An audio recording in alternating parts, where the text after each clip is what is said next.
Brothers and sisters in faith and in humanity, what's awesome? Peace be upon all those who genuinely seek peace and work for it. My name is Muslim Gamer TV, and I start this stream like anything else I would start in the name of God and with thanks to Him. This stream is of my gameplay of Call of Duty Cold War Zombies, and it is the fourth stream in this, I'll say, call it sub-series. I've been streaming Call of Duty Cold War Zombies and multiplayer for maybe a week now, so this is definitely not just the fourth stream overall, but just one of many other streams.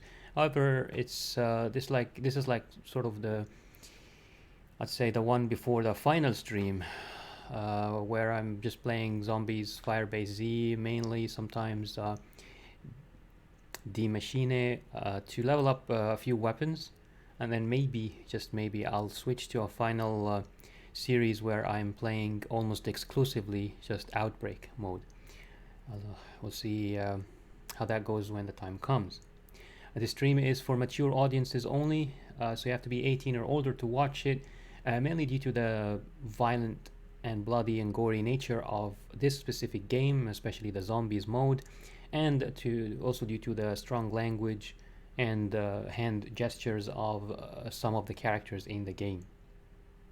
If any of us to come on the stream would not please God, then it may be partially on me. Still, there are things that I might not be aware of, and over which I have no control, like what some game developers may include in their games, what other players say or do in multiplayer and cooperative games, and what the stream audience may say in chat, which should start showing up again towards the bottom right corner of the screen. All of this is out of my control. Unless the chat messages are too many within a few seconds, I eventually respond to almost all polite chat messages. Still, I'm sometimes distracted by the game itself, so I ask you to please be patient if I don't respond immediately. My usual disclaimer: I am Muslim, but I do not represent Islam as a belief system or Muslims in general. I only represent myself. And unless clearly and specifically stated, or I'm talking about verifiable facts, historical or scientific, my opinions are my own, and especially my mistakes are my own.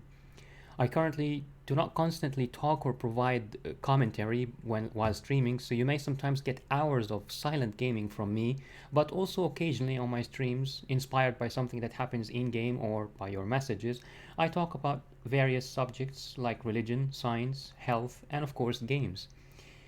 And I try to make my talks informative or at least beneficial somehow. If you choose to watch my streaming or archived streams, then I hope I've prepared you very clearly for what you may expect.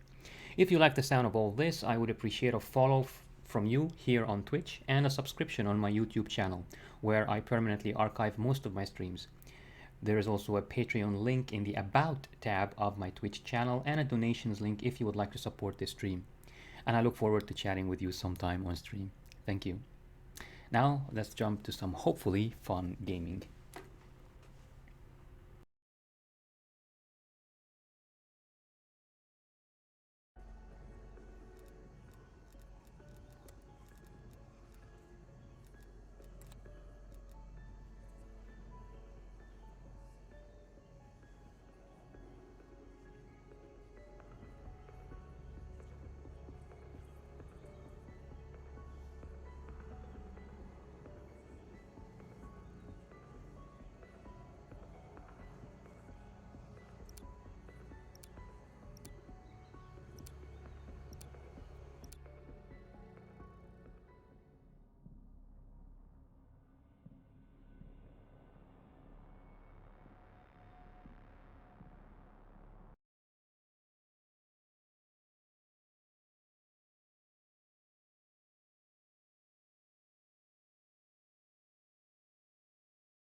Strike team nearing the village. Ready on your mark, Weaver. Find Max's and bring her home. Wrap it off. My team's in position. Haroshi. The soldiers of Requiem have arrived. I knew you would heed my warning. It is time to spill unclean blood.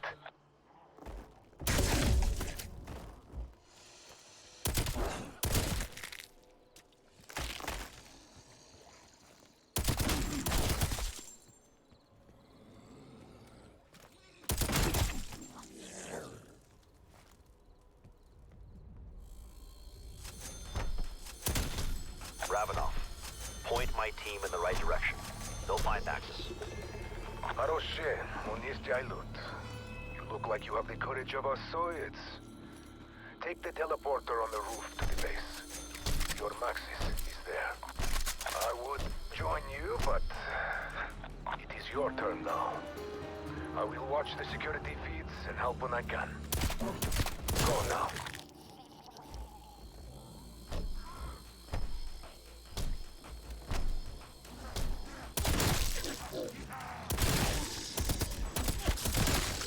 Frag tagged and bagged.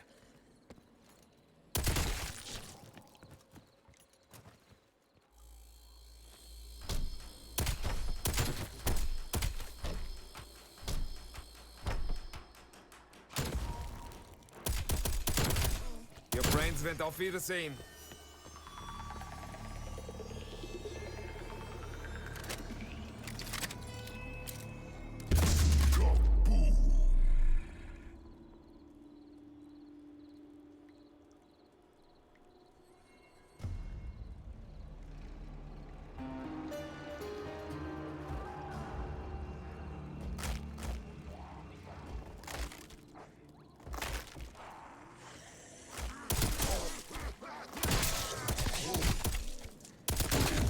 Undead threat cleared.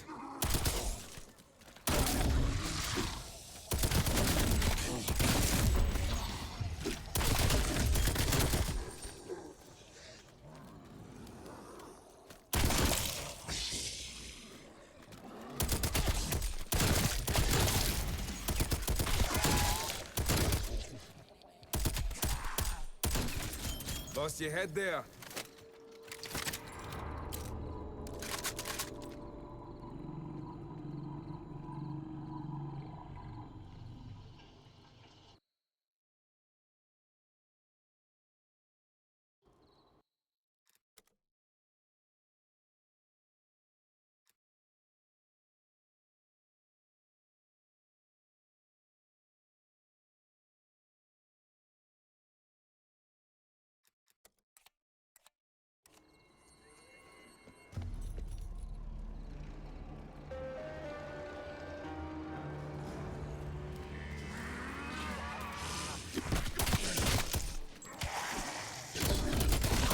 Corpse eliminated.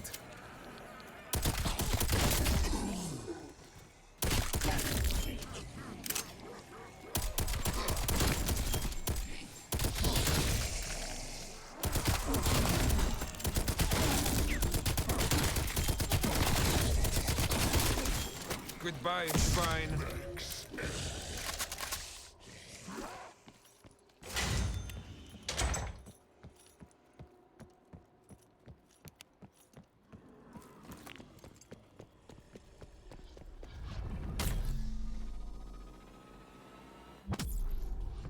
It's about time you showed up.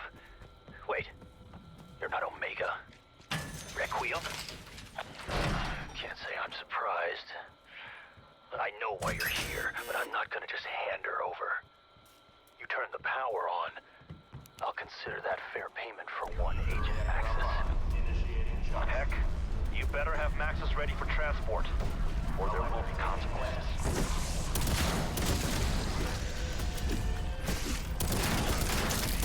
Break this up.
Let's get the other two back online, shall we? I'm very busy today. You better keep your end of the bargain, Peck.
They're losing.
Targets vanquished.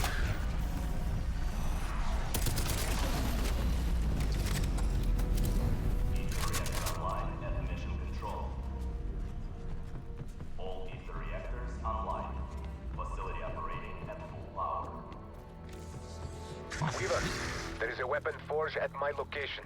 It is now operational. It makes weapons fire bullets that cut like Soviet steel.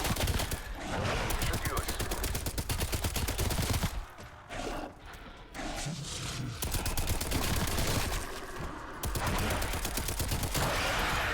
Watch yourself. If that thing has friends, they could look...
Yet another weapon for my kit.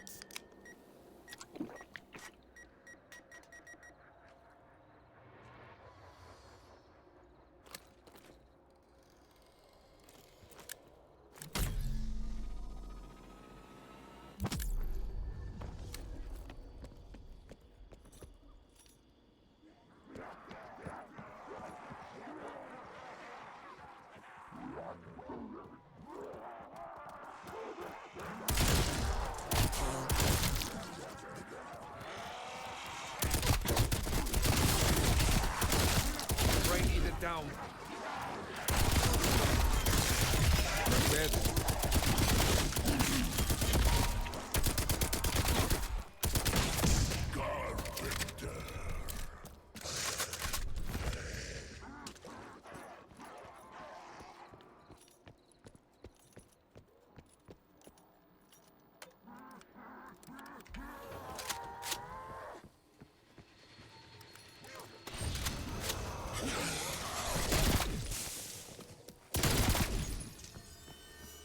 Took your sweet time with that, didn't you? Head to mission control. I'll be waiting.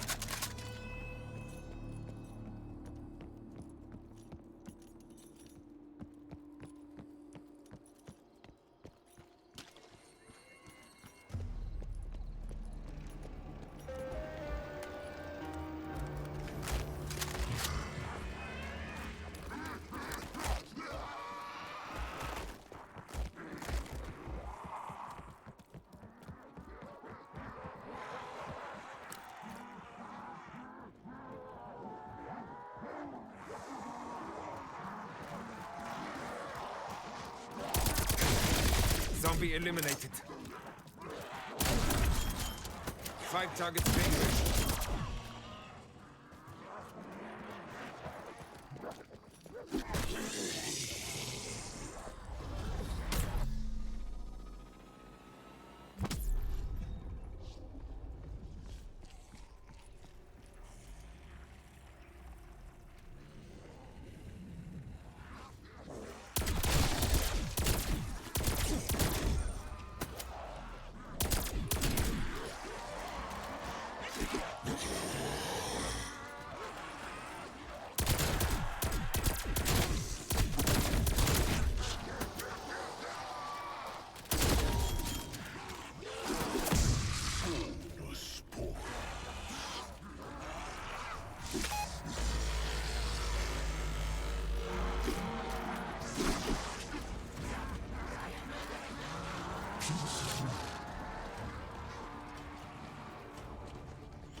Frank is on.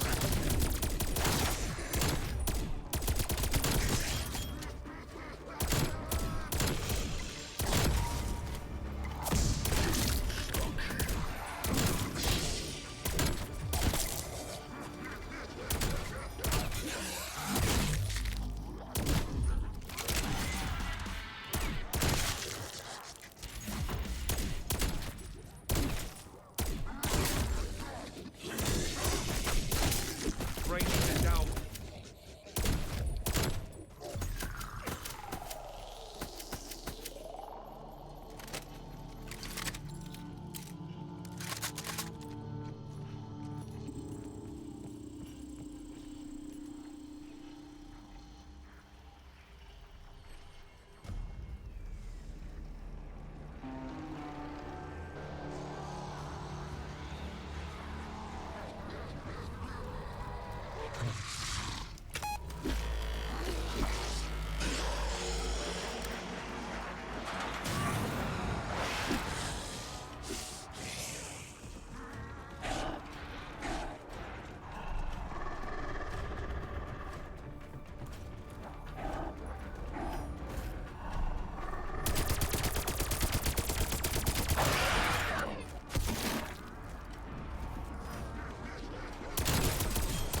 smoked a few with one shot.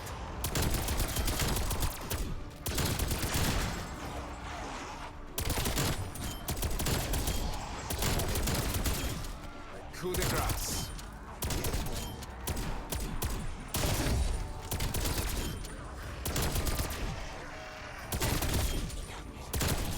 Your brains went auf Wiedersehen.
Undead threat cleared.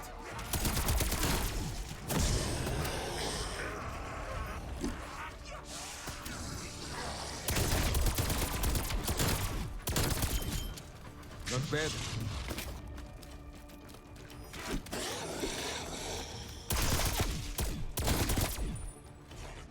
If you need to exfil, Raptor 1 standing by.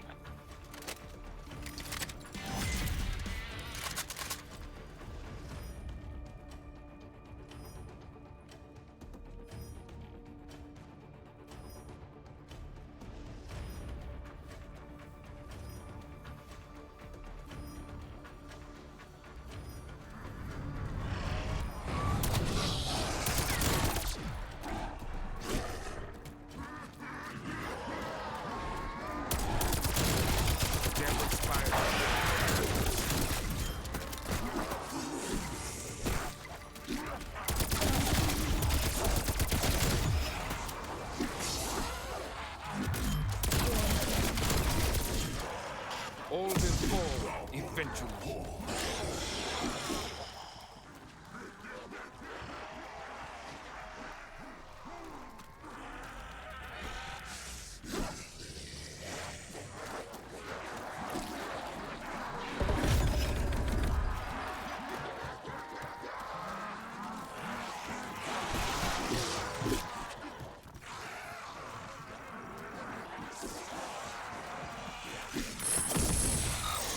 It will work for me.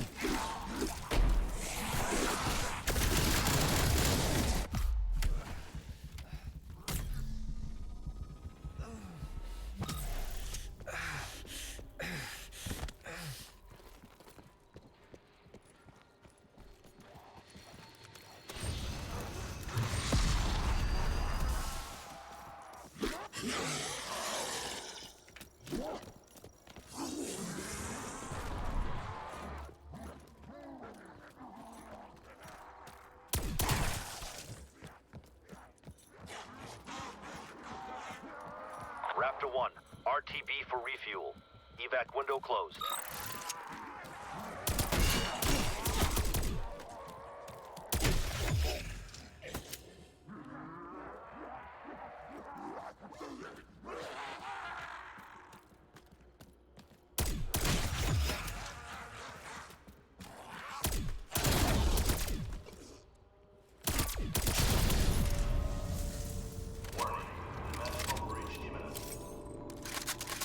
Do you hear that?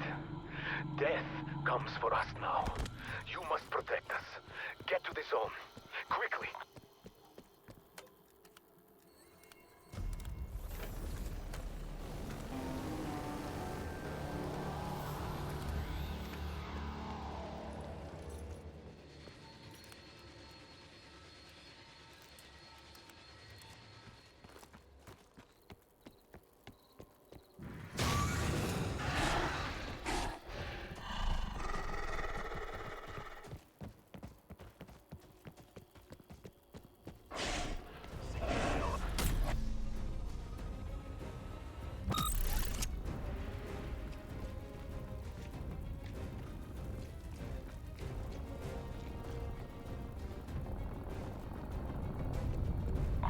limited, Requiem. Best to make haste.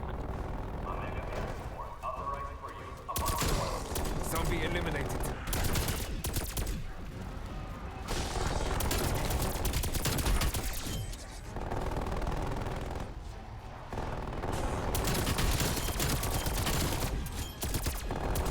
Hostiles removed.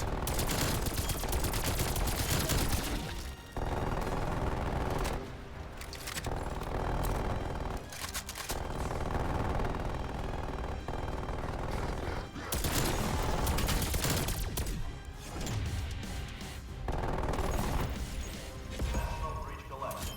Is the reactor integrity nominal? I never doubted your ferocity. Spetsnaz would be honored to have you among their ranks. Such breaches are increasingly common. Be ready for the next one.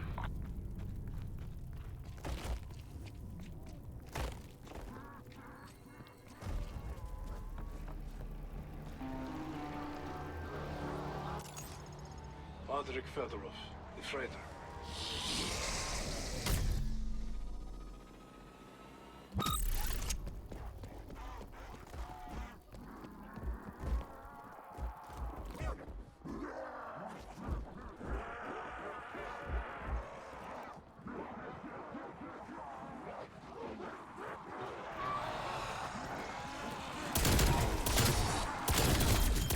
Coup de grace.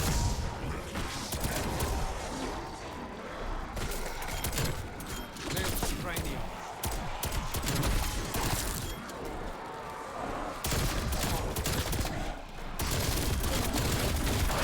Enemy knocked out of position.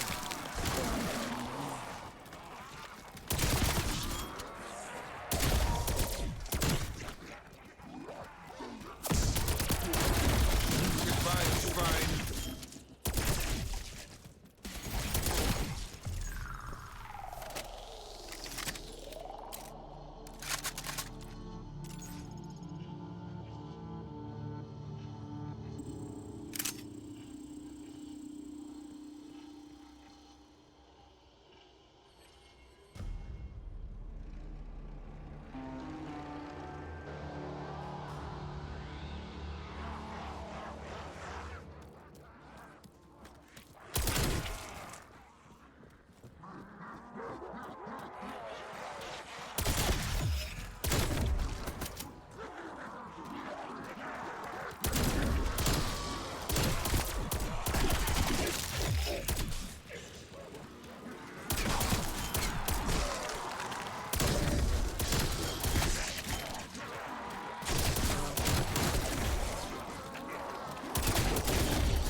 That bullet paid dividends.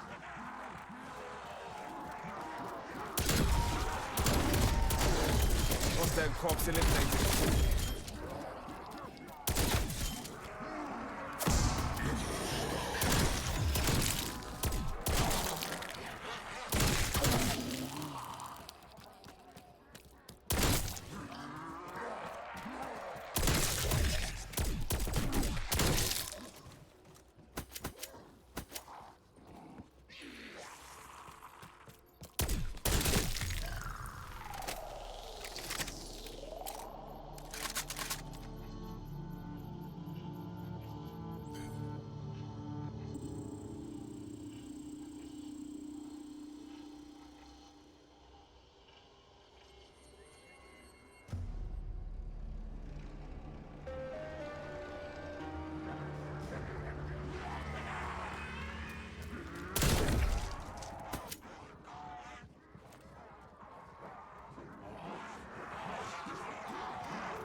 Undead neutralized.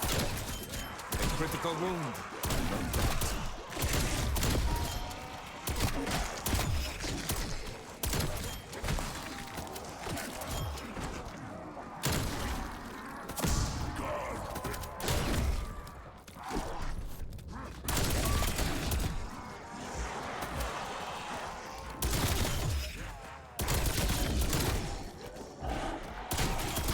Please hit the target.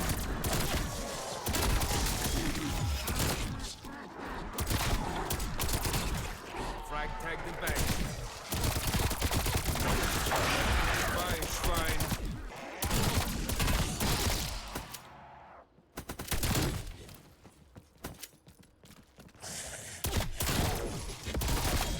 exfil window opening up, team.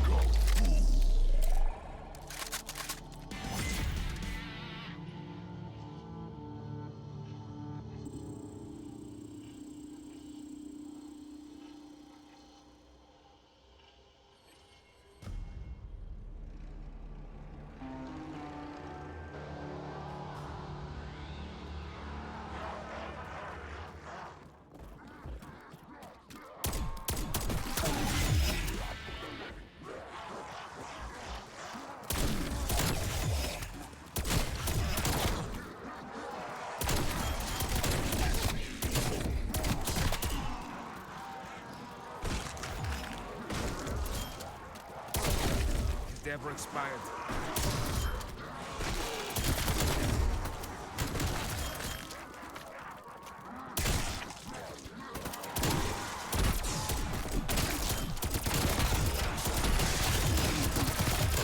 I've killed enough to refill a cemetery.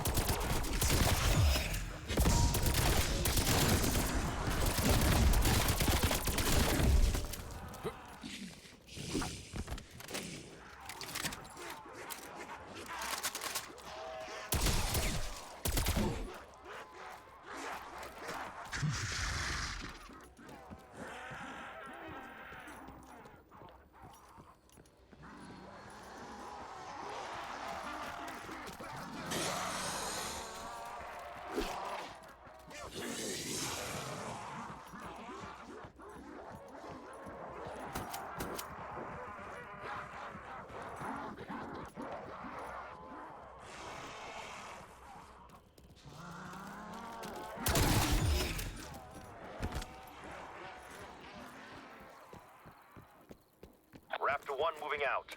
We'll circle back.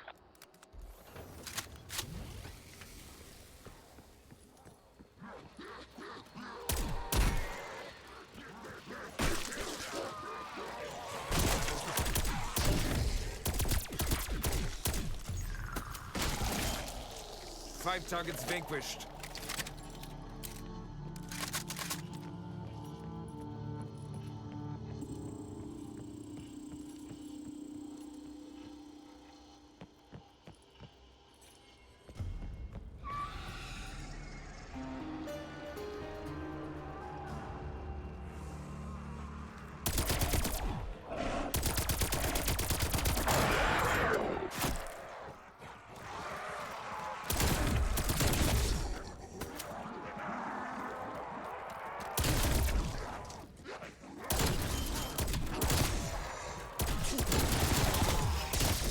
Undead neutralized.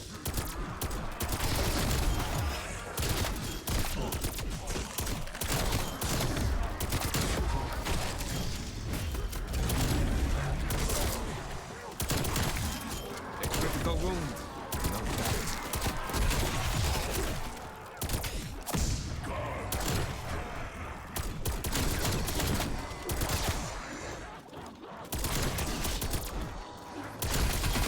Not bad. Fine. Brain eater down.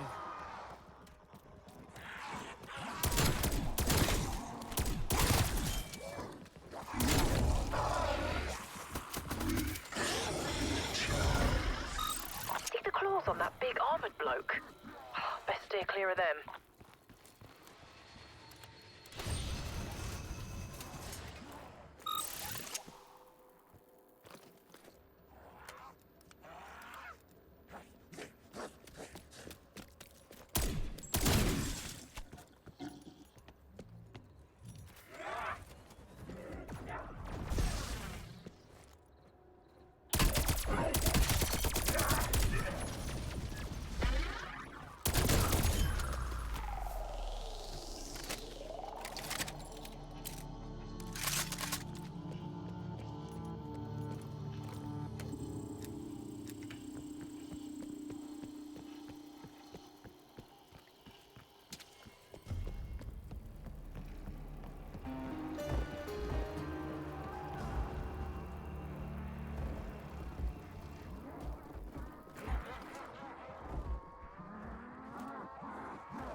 Zombie eliminated. A critical wound. No doubt.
Multiple hostiles down.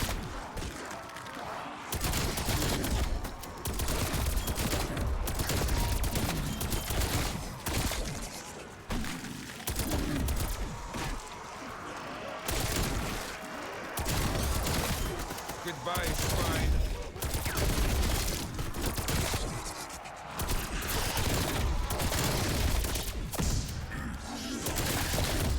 Coup de grace.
You fight bravely.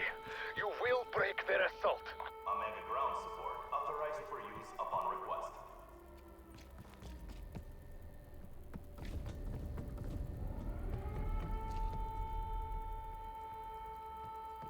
Security alert. Dimensional breach detected.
Moving up, team. The reactor is on.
Not bad.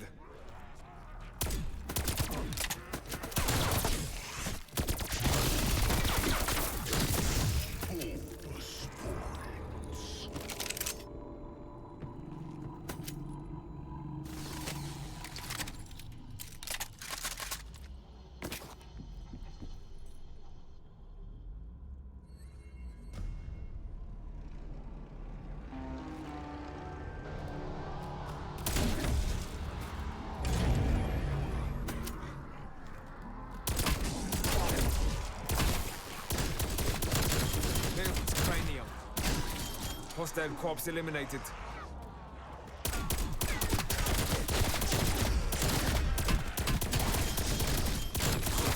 A critical wound.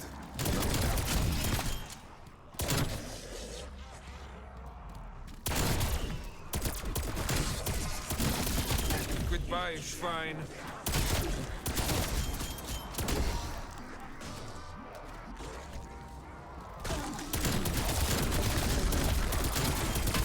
Critical wound. Knocked out. Frag the zombie.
run.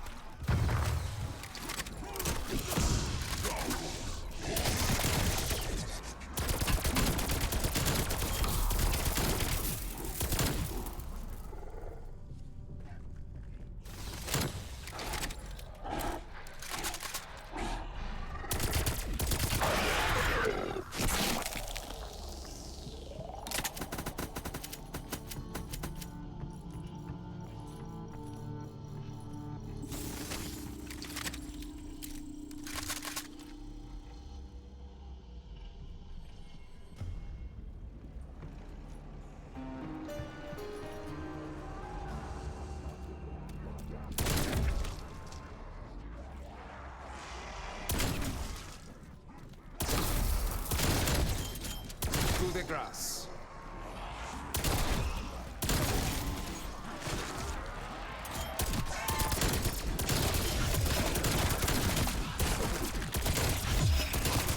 Under threat clear. I'm killing the fulfill a cemetery.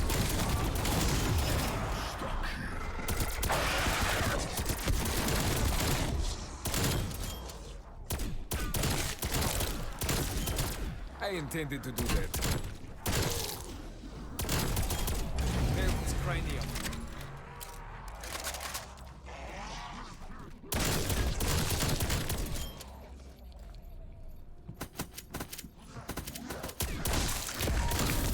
Hostile corpse eliminated. Max ammo.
Critical wound, decoy running. No doubt.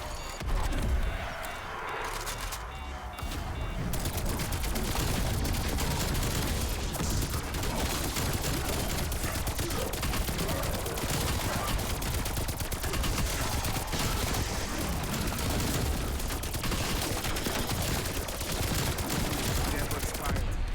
Decoy.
useful like that could get us back on equal footing with the Omega Group. See if you can find its parts. If you want Kulklay's secret weapon, you will need his special key. He kept it on his person at all times. Find him, find key.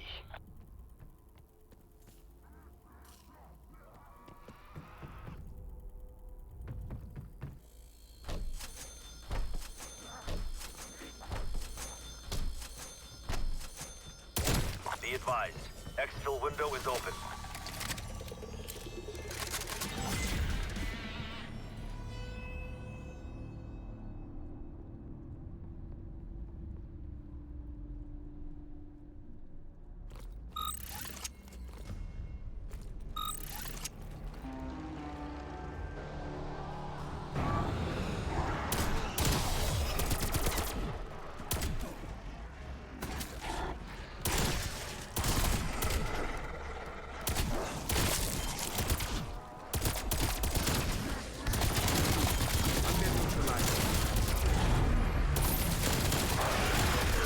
Special threat is taught.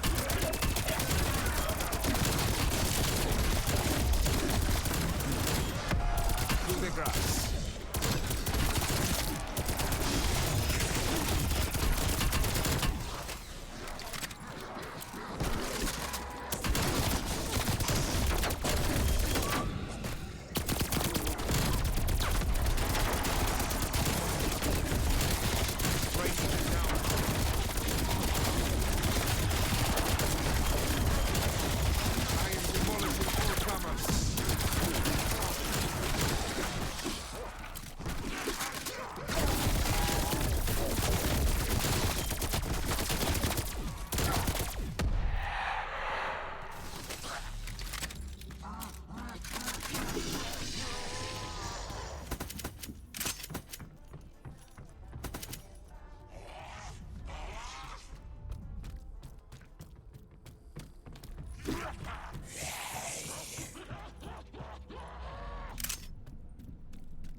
Exfil window gone.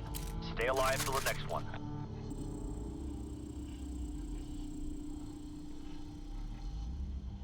Oh, keep those power cells. They look ideal for the Ethereum rifle you're building, but they'll need a bit of a charge.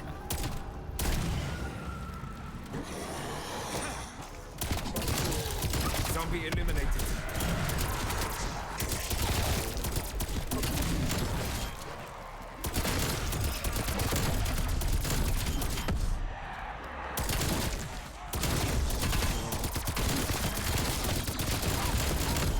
Fluids head off.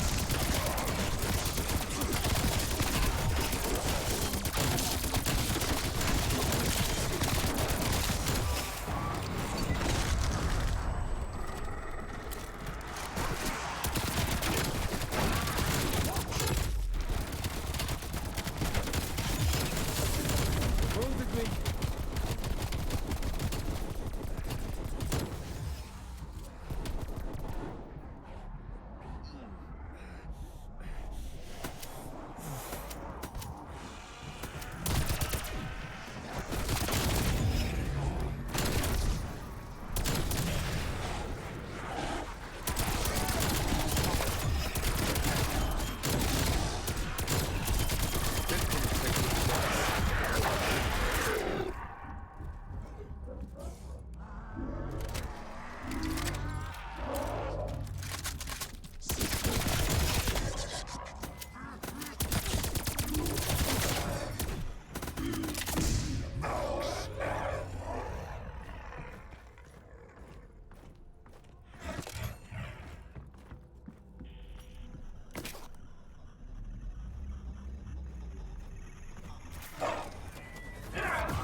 Undead pest has been exterminated.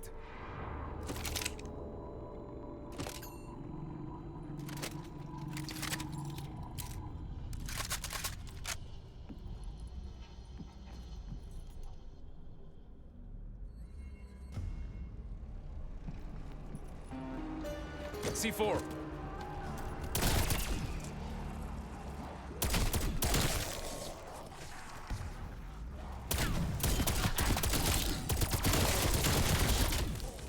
Feeling pretty badass now.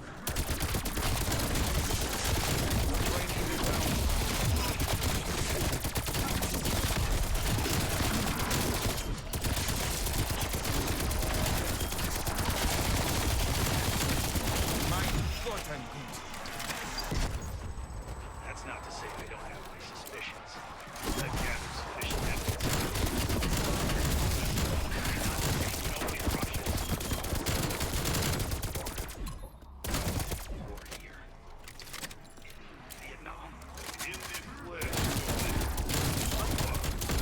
Under threat cleared. You look so rigid, so nervous. You remind me of Sam before he does his silly theater shows. He freezes up when he sees ghosts and forgets lines. That or he soils his pants.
Clear of the monkey.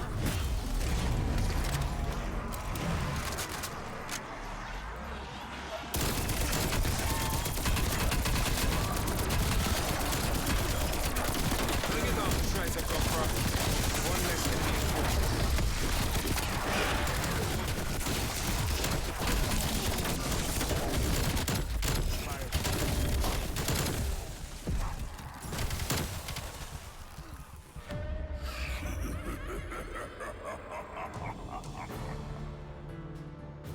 A major mistake here is when I went back to buy all the extra stuff, I forgot to buy a self revive again, and I just didn't buy the, like, I didn't buy the soda drink. What is it called? I can't remember the name, but the tombstone. Yeah, the tombstone soda drink.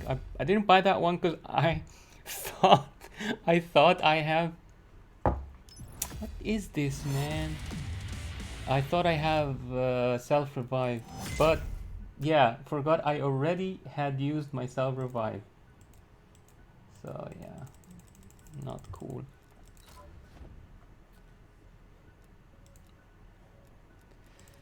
Oh, let's see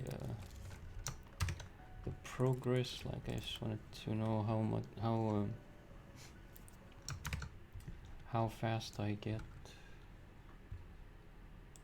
to level up the weapon at this level, basically level 50 plus.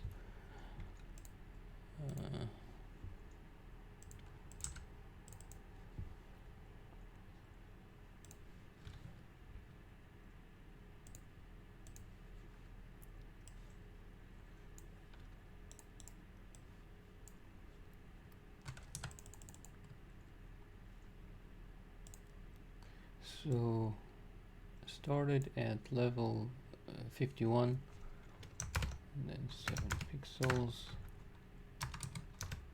And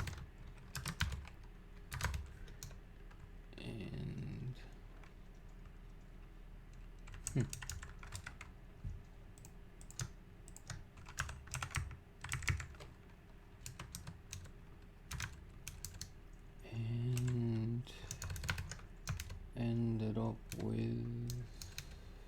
where is it?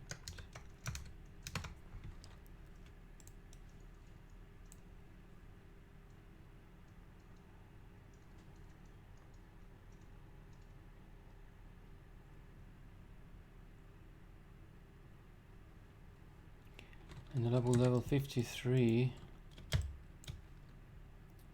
53 and 207 pixels. And that took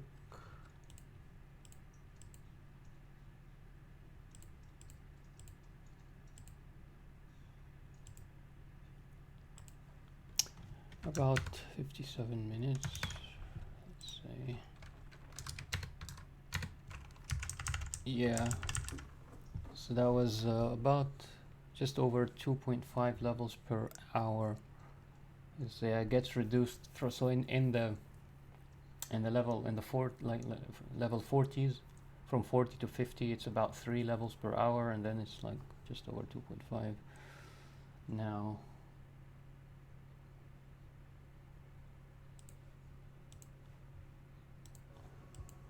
All right.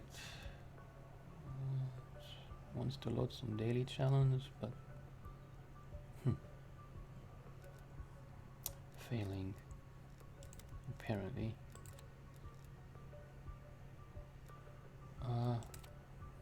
What do you mean need one more player? I said solo. Man, there is something. What is this? Searching for players here, and I need one more player. I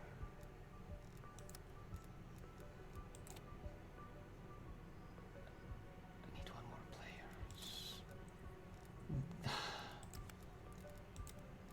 Man, I'm just out of words. I don't know what to say.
Well, it seems like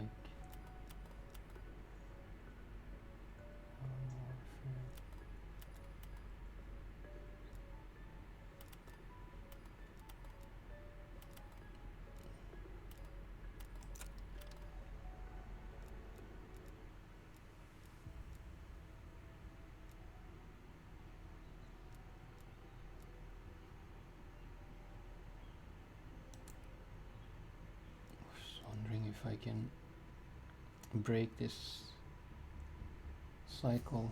No, I can't. Leave lobby, as if I was actually like really successfully searching for anything. It seems, yeah, seems I have no option but to rerun the game. So I'll run. I'll play some Quran recitation while I rerun the game.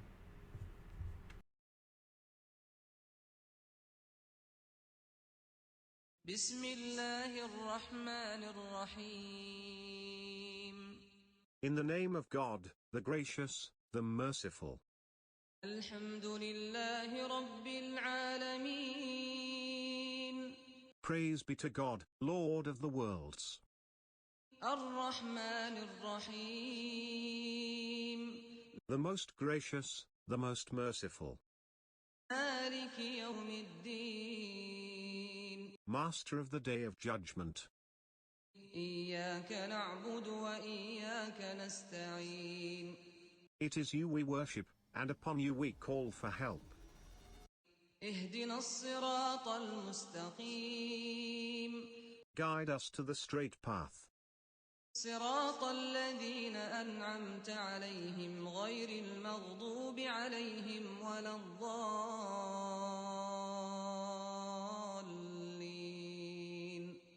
The path of those you have blessed, not of those against whom there is anger, nor of those who are misguided.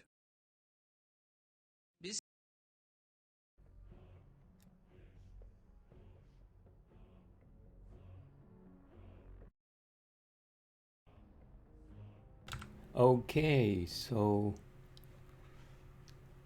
this is the issue. Server queue. Servers are experiencing high volume. You have been entered into the queue and will be placed into a game shortly. Wow. So basically, because it's a mix of Friday, so tomorrow's a weekend, so yeah, everybody's like getting on to play some Call of Duty for the weekend, plus the free trial week. I think it's still active. I think so, at least. So yeah, servers cannot cope with this. Man, this reminds me of some World of Warcraft also queues of this type, like at the very beginning of the classic WoW release. My God, some people had like 1 hour queues and stuff like that to get into their own realms or servers. And at other times we also had similar issues. I think like at the beginning of certain expansions, when people like are excited about expansions, and lots of people start logging in. Also, Blizzard servers can't cope, and they put us in this queue.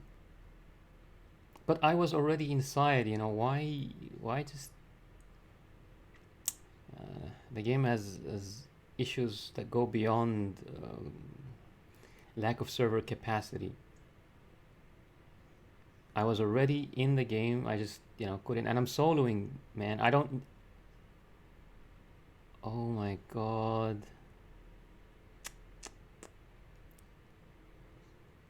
They're pretending that the time waited is like they reset the time.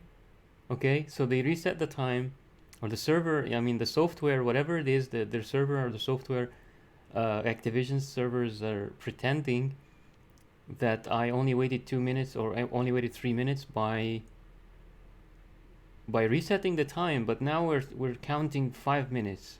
So like we're close to counting 5 minutes of wait time. Man, this is just, I don't need the servers. I'm not playing multiplayer, man. I'm just soloing. And it's not like it's not like there's a real server. There is a host. We host. I mean, it's obvious that the players are the players are the ones who host the game, because if a player leaves the match, like when we play zombies, and a player leaves the match, of course, I'm not talking about multiplayer. I'm talking about I mean, even multiplayer could be peer-to-peer, and who knows? I mean, I haven't really researched this or looked into the details of Call of Duty, Cold War, but it's obvious that the zombies, at least the zombies mode, is hosted by one of the players. This is obvious. This much is obvious because it keeps saying host chains. Like, especially if a player leaves or something like that, it says host chains, and then basically sometimes the game crashes or the game freezes. You know, it doesn't really allow me to. Doesn't really change the host, and I've never had this host change thing leading to an actual continuation of the match.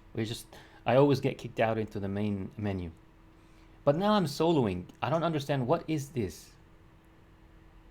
I'm soloing, so it's obviously hosted on, the match is going to be hosted on my computer. Why do I need to go into a server queue? It's just bizarre, man.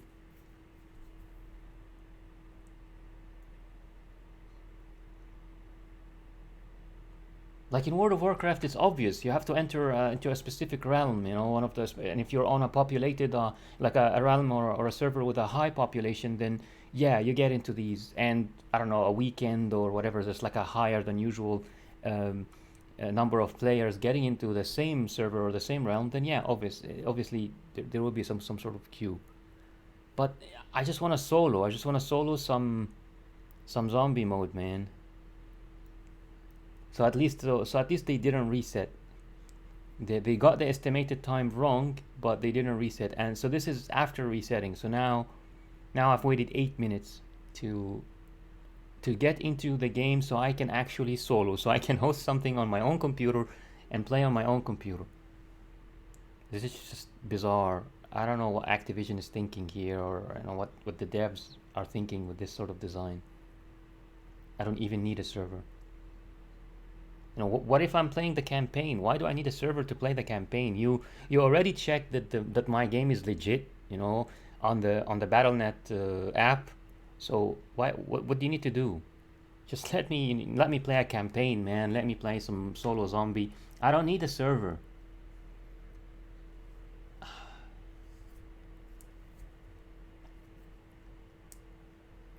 The gaming scene is just, it's like in the last few years it's getting from bad to worse, man. So many companies, one company after another, like one developer, one beloved or celebrated developer after another, falls down. Like their image falls down. Or their image falls down, I mean, because of, I don't know, something they say, some announcement, some stupid announcement they make, or because of a major game they release that's just a huge disappointment. We really don't have many developers and publishers left that are like, preserving a modicum of sort of good image or honor or trust,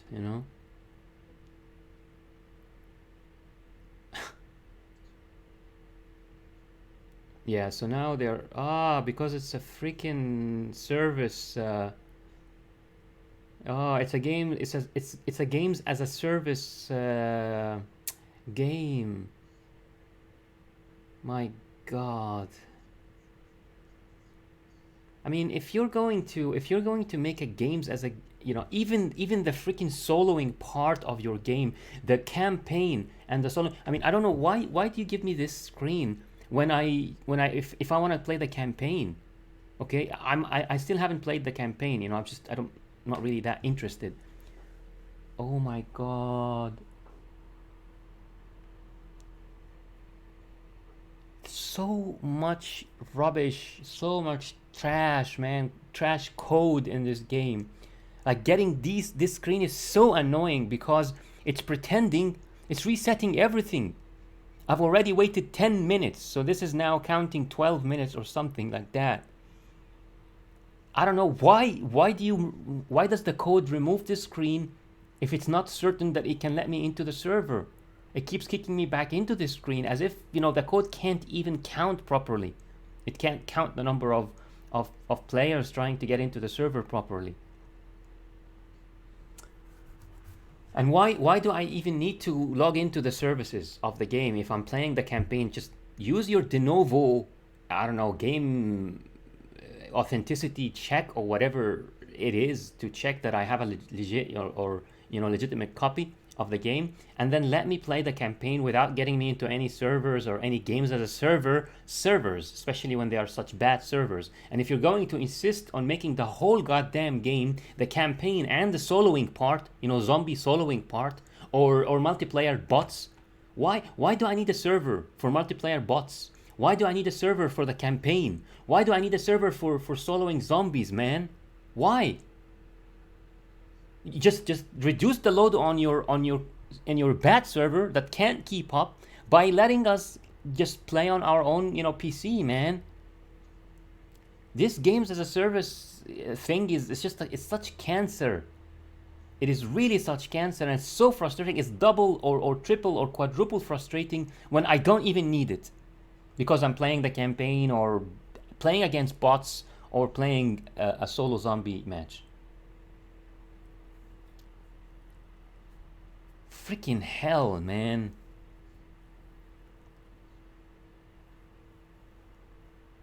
Such incompetence and stupidity. It's just, and it's all because of some sort of corporate fueled policy, you know, for making extra money or whatever. So, you know, this gaming as a service or games as a service cancer is getting into way too much crap. Like they're putting the whole freaking game, including the soloing parts and the parts that are hosted on your own machine, behind the login screen, the games as a service login screen. Everything is behind that wall. And now look at this crap. Yeah, connecting. Why do I need to connect, man? My God. Call of Duty online services. Why do I need to be online, man? I don't need to be online. Maybe I'm playing the campaign. Freaking hell.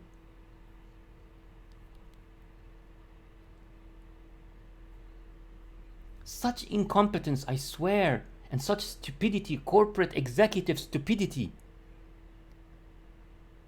So not only you know, put the multiplayer parts and the actual online parts behind this games as a service wall, they put everything else and keep people like me who are not interested in being online. I can be offline, dude, and do what I want to do right now.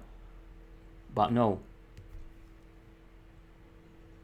Corporate executive stupidity and greed cancers have just spread across the whole gaming scene, man.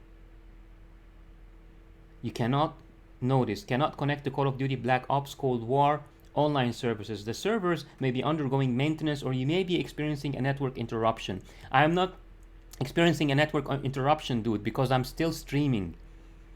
And only a few dropped frames from the beginning of the stream. Right now things are fine. So I'm pretty sure my connection is fine. The error code is a.dash.c.d.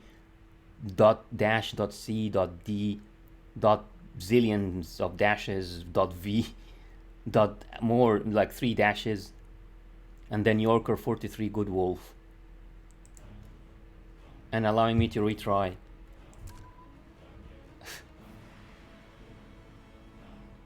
The code, the server code doesn't even know how to count, how to queue people properly, how to, you know, tell people that their waiting time properly, like to measure the time it's gonna take to log in properly. So just, you know, failures on so many levels, layers upon layers of failure and cancerous practices.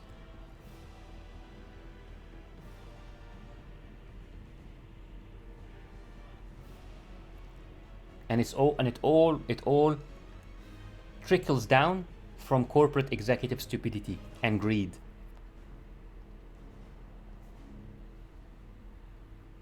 so some corporate executive, some CEO at the top levels, or some group of decision makers, executive decision makers at the top level, they say, okay, let's turn our Call of Duty or let's turn the Call of Duty franchise into a games as a service. You know, it's a service. It's not a game that you own. No, it's a service. So yeah, and then they send this instruction to the coders and the programmers and the techies and so on. So yeah, and the techies, you know, go ahead and turn the whole game. And now finally this is like the finally. So they kept trying and trying, attempt after attempt to put me in a queue and actually get me into the game, into their games as a service. You know, service. It's not a game. It's a service. But yeah, and then a couple of error messages, and finally they just can't take it anymore. Exit to, so the only option now is exit to desktop. That's the only option, man.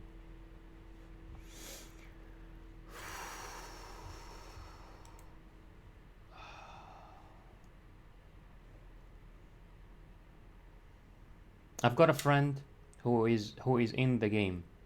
He is actually inside Black Ops Cold War right now.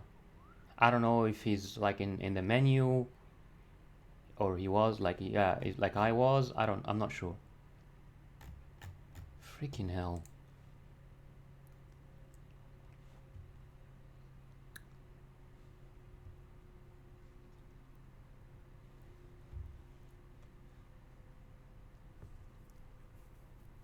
Way to go, you know, annoying me just on the weekend.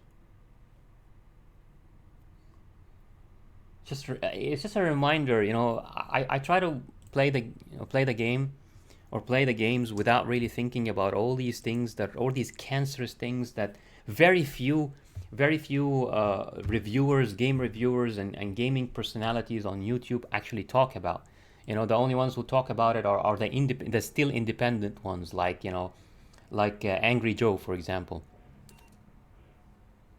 But then, you know, anything else, GameSpot, IGN, they just, you know, they got their own corporate executive needs and, you know, profit margins and deliverables and so on. So yeah.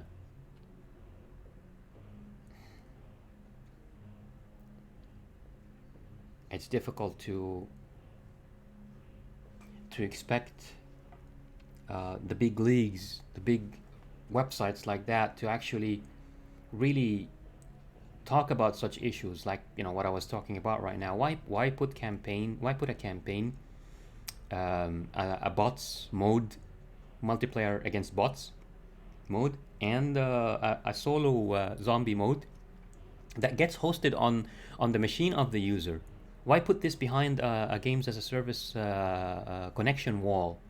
You know, why do you force your users to connect to your games as a service to engage with this content, to play these modes? Why? What's the reason? If you especially if your servers can't keep up, why do you depend on your servers to, you know, to let people connect into these solo modes and offline modes, effectively offline solo modes? You know, why force your users to connect to your online services, quote unquote, this, you know, especially if your servers can't keep up? And it's not just the server, it's not like your server, it's not just that your servers can't keep up, your code can't keep up. Your code also cannot keep up. Your code can't calculate the estimated wait time properly. It can't connect. It can't probably count the number of people who are trying to log in, and it cannot keep people in the queue long enough. That's what your code does. So neither your servers can cope, nor your code can cope. So why do this to yourself and to your users? People who are trying to just enjoy a game, not really rant on a stream. I'm not interested. I didn't want to, you know, get angry or get upset or be reminded by all the cancerous stuff in the gaming scene today. I just wanted to play a game, you know. That's all I wanted. But, you know, you're forcing me to remember all this crap. And as I said, there's very few people are talking about this, about these things. I don't really remember. I don't watch like too many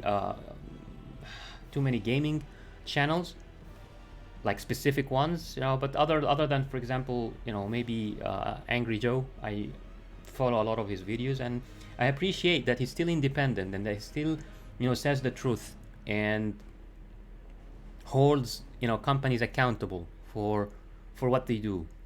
And I hope that more people speak up and hold companies accountable, and not just by talking, but also by, you know, by letting their own wallets speak. Like if I knew that this would happen, if I understood that this was games as a service game, including the campaign and the playing against bots and the solo offline zombie mode, all of this stuff, if I knew that all of this is behind a wall of games as a service connection, which sometimes fails, maybe I wouldn't have bought the game. Because honestly, I just bought this game only for the Outbreak mode. I really don't enjoy the Firebase Z and the D Machine modes, or it's one mode in two maps. I don't enjoy that mode. It's just constantly running and gunning and just, yeah, kind of brainless shooting. It doesn't change. The mode doesn't change. Or, you know, when someone discovers a good trick like the one I'm using in Firebase Z, which, you know, to give credit, is I got from Zakir Yeet YouTube channel. So a shout out to Zach and thanks to him for that. So yeah, when someone in the community, you know, discovers a good defense spot like that, maybe it helps a little bit. But ultimately, you still have to run and gun, and you still have to, you know, kind of be constantly on edge, on the edge, you know, living on the edge, or playing that mode in the edge. And it's claustrophobic, and there's almost nowhere to run, and you have to keep herding the zombies in a circle. Yeah, it's just I don't enjoy that mode. I'm just playing it so I can level up weapons and farm some Ethereum. That's all. So I ultimately bought this game just for the Outbreak mode. Until now, I've been playing for more than a week now, including the free trial week, and I haven't even touched the campaign. I don't know, I didn't feel interested in playing the campaign.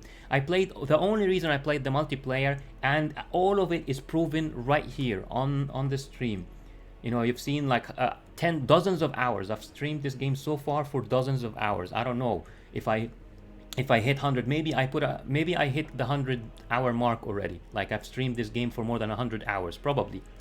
And the only reason I ever played the multiplayer during these 100 hours was to unlock some operators.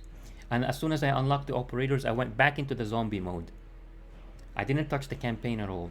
And the only reason I touched the Firebase Z and the D Machine mode is to level up, weapons, farm Ethereum.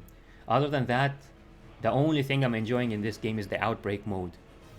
And I'm happy playing it solo, so basically offline. Same thing, the Firebase Z and the D Machine mode, I'm happy playing those offline. Obviously the campaign should be offline, obviously. Playing against bots, I don't know why that should be online. That should be also offline, and it's probably offline too. It's probably not put on any server when you play against bots, multiplayer to practice or whatever. That's probably never put on any server. If it is, I'd be surprised.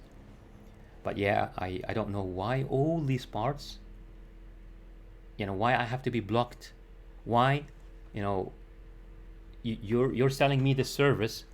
This service, as far as I'm concerned, if I'm paying for the service, it needs to be available, like 24/7 for the duration of the contract. So there is no contract. I don't pay monthly. There's no monthly subscription for this. All they take from me is just the initial price, 40, 60 euros, whatever it is, and then the contract starts. So I pay them this money, and I can get access to the game 24/7 for as long as the game is being active, is being maintained. I don't need to pay any monthly subscription. But the thing is, so yes, of course, users have to sleep. They have university, school, work, and so on. But this doesn't concern a contract when you're buying the service. It doesn't. This is sort of unspoken. The contract isn't concerned about this, because as far as anyone's concerned, maybe someone can play three days straight with only 5-minute breaks or what have you. Just sit there for 3 days and keep playing, no sleep, eating at the desk, very short breaks to go, to toilet or whatever, and then come back. As far as anyone's concerned, some people, someone can do that. At least one person can do that. Of course, it's not going to be healthy, but I mean, someone can do that. So yeah, you can't like block users for 8 hours a day so they can sleep. If someone wants to play 48 hours, 48 hours straight, they can do that. It's permissible as part of the contract. So yeah, the game should be available 24/7 as far as I'm concerned, or as far as anyone's concerned. Technically speaking, of course, as I said, practically things are different in the real world, but technically speaking, it should be available for 24/7. So your service is failing basically. And if someone like me or anyone else, they're only free on the weekend, they really can only play on the weekend. So now you're failing them. I think is it like what are we? Yeah, I think we surpassed the half an hour mark. I've been ranting probably for half an hour straight about this because I don't know. I don't want to stop the stream, and I really I really can use some I really can let off some steam. I mean, it's gonna be healthy to let off this steam. But yeah, I think half an hour so far. So yeah, there are maintenance. So part of the contract is also the maintenance. So minus the maintenance. So yes, you get access to the game minus the maintenance. If there is I don't know, a weekly server maintenance or monthly or whatever it is, those are understood to be outside the service. So you cannot access the service during these times, and this is understood, and this is part of the contract itself when the game is maintained. And of course, acts of God or earthquakes, major power drops and things like that, those are also those are basically, it is their right, it is Activision's right to not offer the service, or to not be able to offer you this service, which is the games as a service. They can't offer you this service during these times. Earthquakes, volcanoes, major power drops, war, these kind of events that are out of anyone's hand. So during these times and during the maintenance, yeah, you can't access the game, and this is understood, and it's part of the whole legal framework of this contract. But man, this is not part of the contract. This is just failing to offer your service, to give us the service that you took our money for. And it's not like you need to do this. It's not like Activision really needs to do this. They don't need that. As I said, they don't need to give me this goddamn screen here, this goddamn pop-up. They don't need that. I don't need it. I don't need to be online, to do what I want to do right now. Maybe I want to play the campaign, play against bots, play zombie, solo zombie, hosted on my own machine. So yeah. This is just a very, very stupid way of offering a games as a service. This is the sort of the painful, bitter reality of turning games into a service. So we're not playing. I'm not playing a game. I'm playing a service, and the service is failing. That's that's the summary of my rant, of my half-hour rant while I'm staring at these screens. Second time this error. No, sorry, not second time. Third, fourth, fifth time maybe this error in half an hour. My God.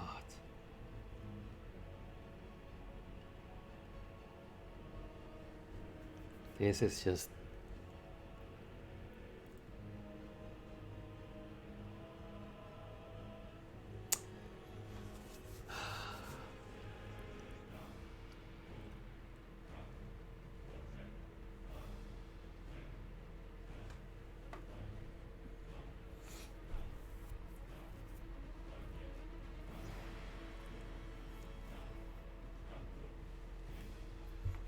Yeah, man, I'm changing the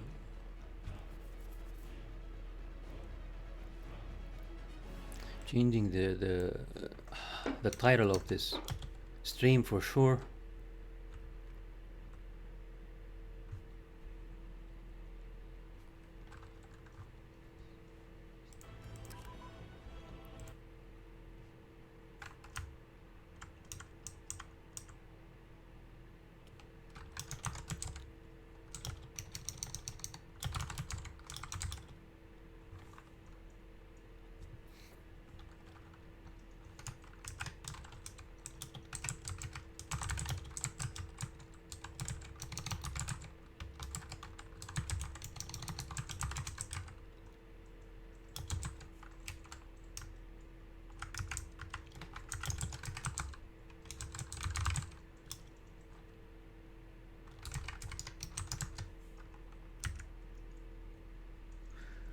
Yeah, I'm calling it Muslim Gamer TV's rant. Yeah, Muslim Gamer TV's rant on how cancerous Activision's Call of Duty games as a service is.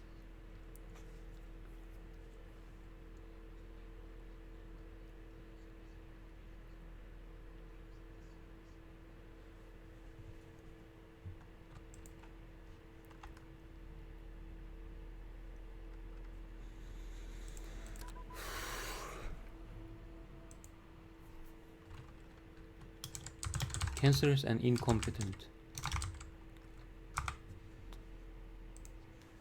Muslim Gamer TV's rant on how cancerous and incompetent Activision's Call of Duty as a service, games as a service is.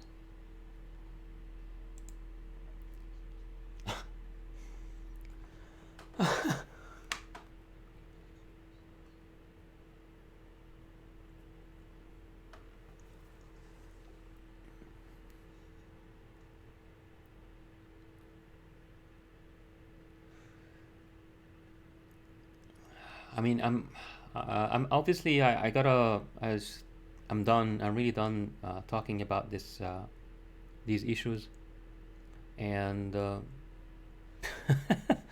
once again, exit to desktop. I'm tempted to change, you know, the screen back to this Quran recitation and stuff, but I'm also tempted to actually document this, you know, to keep doing this and see how long this can last, so that there is, you know, so that it's documented how long this issue lasted when we actually don't need, you know, we don't need this to happen.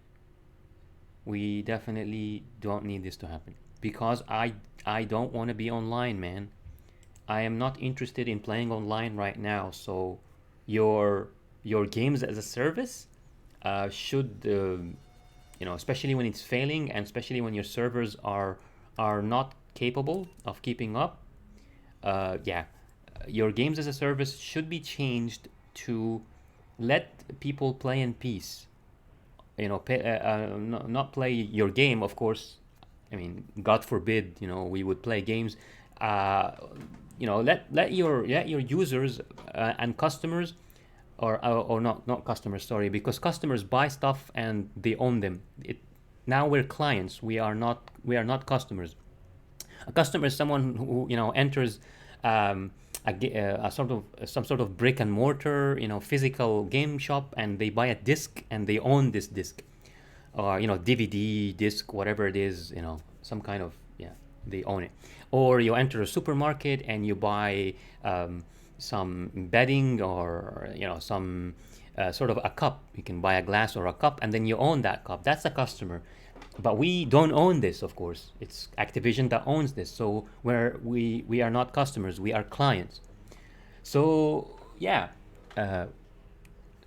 If your servers are experiencing high volume, and, you know, you feel the need to make your clients enter into a queue, and, you know, you promise them that they will be placed in a game shortly. I don't know what your definition of shortly is, but I don't think shortly. Yeah, I mean, obviously estimated time. If it's 3 minutes, yes, I agree, that's shortly. But the thing is, your code fails to calculate the accurate time that you will make users wait, and your code also fails to count the number of users probably trying to really log in, and your code fails to stay on the screen long enough. It keeps resetting itself. And as I said, I documented everything. This has been happening for more than half an hour now. So yeah, if you're experiencing a high volume, then I think you should change your service so that it doesn't get hosted on on an online server when users or when your clients don't need to be online, and they don't need to access your servers, your failing servers. They don't need to access those servers to play, for example, the service of the campaign, or to play the service of bots, playing multiplayer against bots to practice, or to play the service of solo zombie mode, just by themselves on their own machine. They want to play the solo zombie mode. They don't need to access your servers for this. It can be hosted on their own machine. So yeah, so maybe for the sake of your clients and for the sake of your own profits too, obviously, and for your own reputation, because reputation is linked to profits. You want to make a lot of good, a lot of money, yeah? So if you want to make a lot of money, save yourself some money on the servers and let users, not access your server when there's no need to. Like in these cases, as I said, campaign, bots, solo zombie mode. Yeah, they won't be using your servers, your failing servers. They won't use them, so you will save some time, some money, and you will also save yourself this reputation hit. So yeah, I think that would be kind of a good suggestion. If anyone's watching this, please, and they can relay this information to our good executives at the corporate level at Activision. Yeah, I hope that someone out there can consider my advice. As an upset client of yours, one of your upset clients.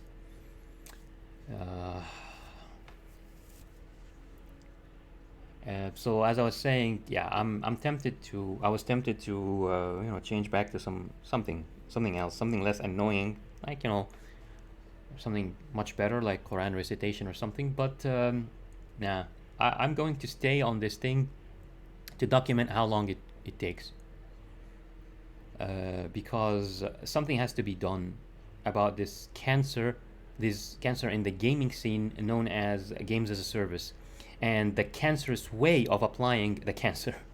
I mean, really, there's just no other way of putting it. And what I'm saying means absolutely no disrespect to actual cancer victims and people who are suffering from the physical disease itself. This is like an emotional or sort of a social and emotional cancer, an economical cancer too. It's like social, emotional, and economical cancer going through the gaming scene, the body of the gaming scene, and the community of the gaming scene itself. The way games as a service is being applied. I mean, for multiplayer games, actual online multiplayer games, maybe we can give a blind, and of course also when the servers actually do work, we can maybe tolerate this heavy sort of cancerous thing that is called games as a service. Perhaps we can tolerate it, but when we are not playing online and when we're not playing multiplayer game, especially when we were not playing multiplayer and we don't need to be online, and when your servers are failing, it's really, really difficult to give a blind eye to this or to tolerate this. It reminds you of everything that is so bad and so cancerous about this whole concept itself, that the games as a service concept. Because as I said, it involves basically the corporate body that publishes or owns the rights to a game, whoever is developing, the game, whether it's the same developer or some other developer, that a rich corporate publisher sort of buys out or owns. Um,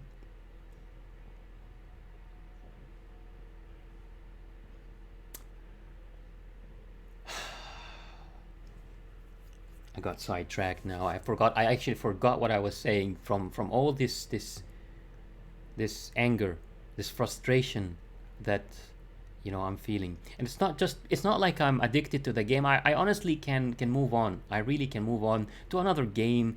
Just take a break. I take long breaks when I stream. I'm not eager to play this game. This what I'm seeing in front of me right now just reminded me of so much crap that is happening in the gaming scene.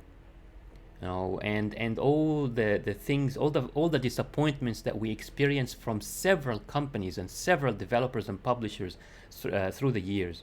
It all started with EA, basically Electronic Arts, many years ago. I think Electronic Arts really started the whole thing. They were the first publisher, the first sort of corporate gaming body that introduced a lot of cancers main cancers into the gaming body, into the gaming scene and the gaming body. And then they were followed. They were followed later on by other publishers and other corporate gaming bodies, including Bethesda, of course, with their Fallout 76 fiasco, and then even Blizzard itself, Activision itself, with their Diablo Mobile, fiasco, the whole Diablo Mobile thing. And their epic, and eternal announcements like, don't you guys own phones? Was it? Or I don't know. I don't remember the exact word, but that was the general message. Don't you guys have phones? Yeah, and also the general quality of World of Warcraft itself, that's been going a bit downhill through the years. It's just rejuvenated a little bit, I guess, by the classic WoW release, but then it really got old quickly. There was a bit of nostalgia there and all that, but it got old quickly. Who else is left? So EA, Bethesda, Blizzard, and then the final straw was Cyberpunk 2077, especially on. I don't own consoles anymore. I'm not interested in console gaming for the time being, at least. There are a few games that I really would have, wished they are available on Steam or on the PC. Because I don't want to get a console just for them. It's like this. I can't remember the name now, but it's this open world Asian samurai game. I think you play as a ghost or something like that. I can't remember the name of the game now, but yeah, this is an excellent game that I wish was available, or I wish were available on the PC. So yeah, but anyway, back to the point that how Cyberpunk 2077 release was like on the console. That was like really bad, and a major hit to the reputation, to CD Projekt's reputation. So yeah, I think CD Projekt was probably the last remaining company. I don't know. I don't really have much against Ubisoft. I actually like Ubisoft, and so far they haven't really failed me personally, at least in many things. I appreciate a lot of their games. I know a lot of people think, or like they feel like Assassin's Creed is copied and pasted all the time and stuff. But my counter argument here, obviously, I have to, disclaimer, I don't have any relationships or links whatsoever to Ubisoft. No connections, no own stocks, no sponsorship. They absolutely have nothing to do with me, and I absolutely have nothing to do with Ubisoft. I'm simply talking as a gamer who had experiences with their games. So in Assassin's Creed, for example, I think a lot of them are done very well. At least I've never had any. I've never had this stuff. I've never had these problems with an Assassin's Creed game. Never had issues, logging in or getting into the game. Or I can play offline, if I want. Just exit the desktop.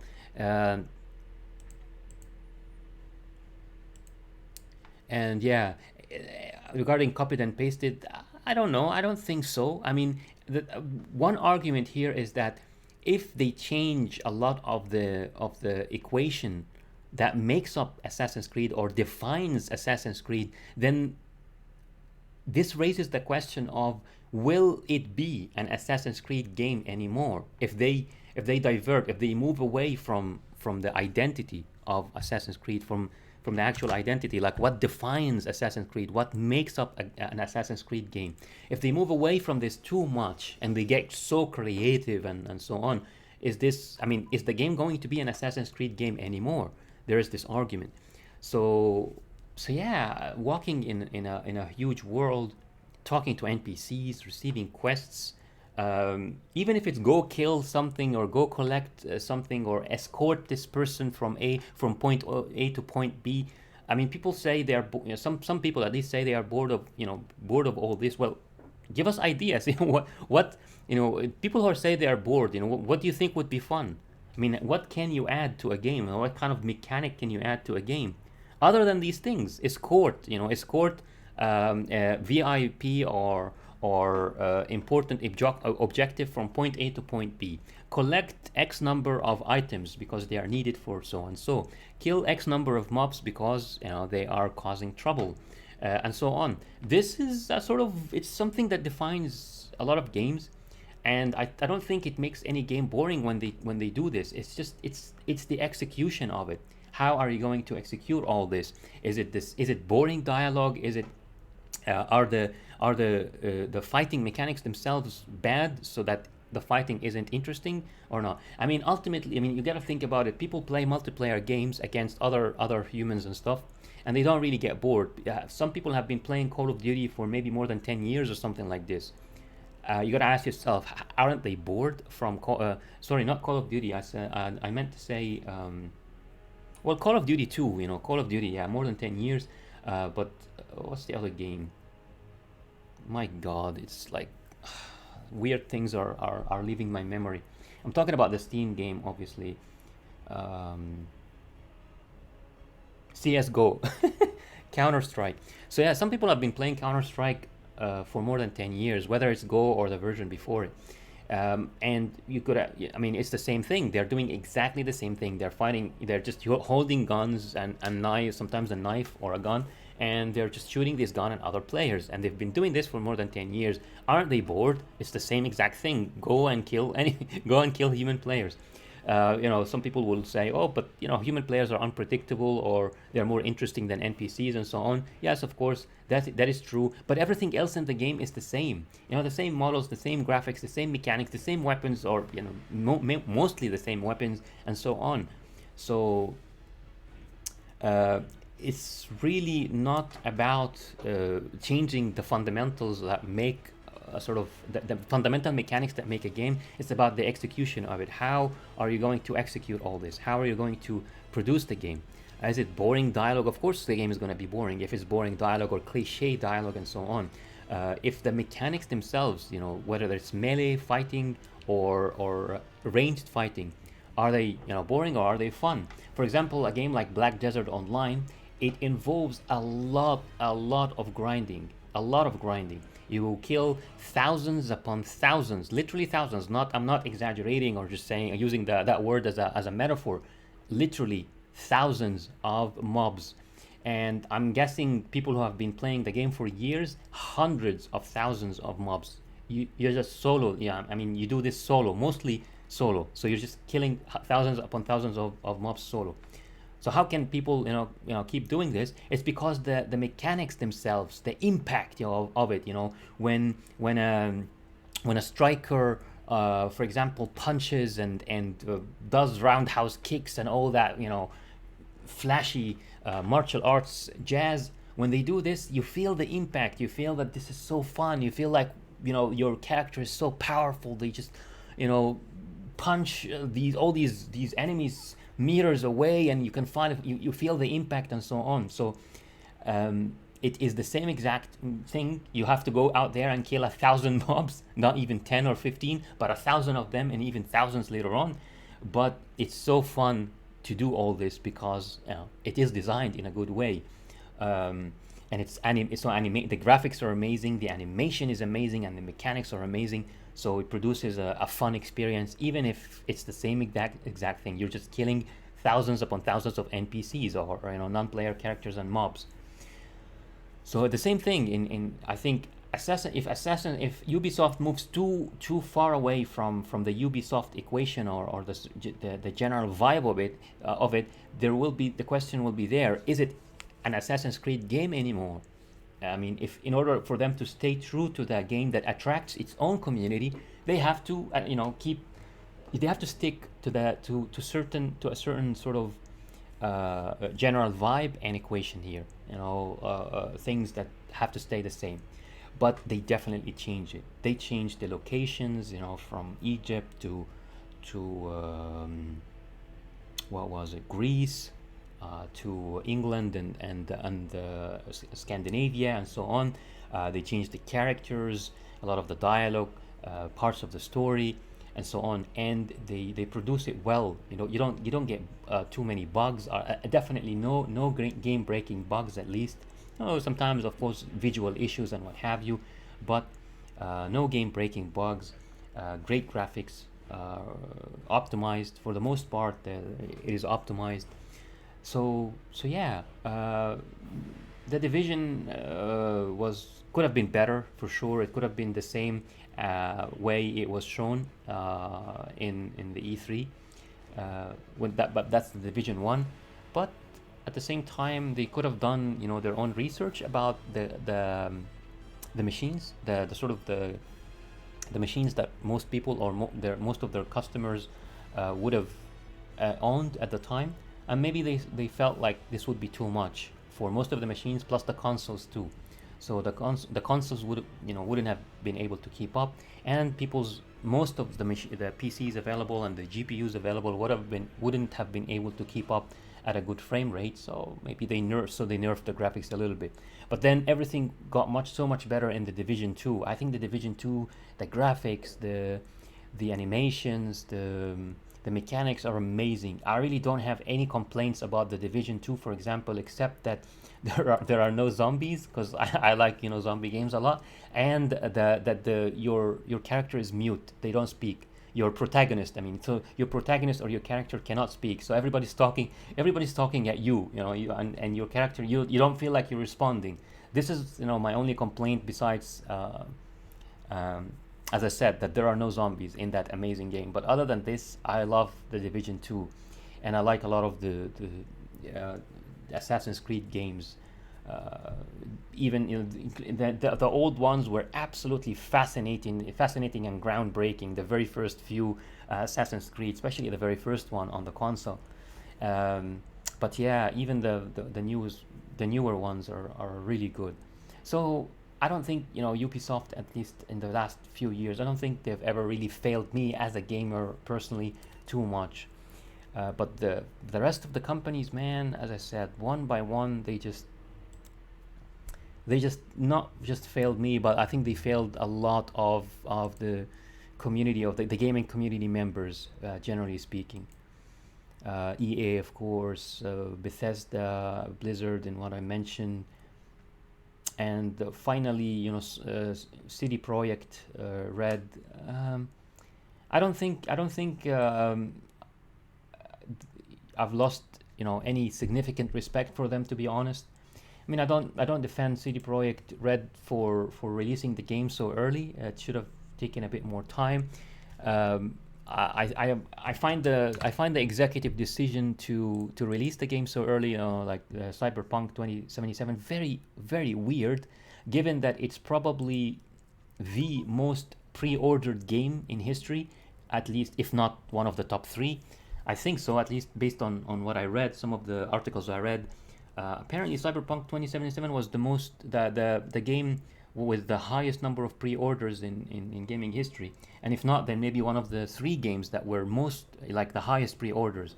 So if you already received so much money before release, why do you need to release the game early? You already have a lot of money from these pre-orders, and you have the trust of your fans, and you have the excitement of your fans.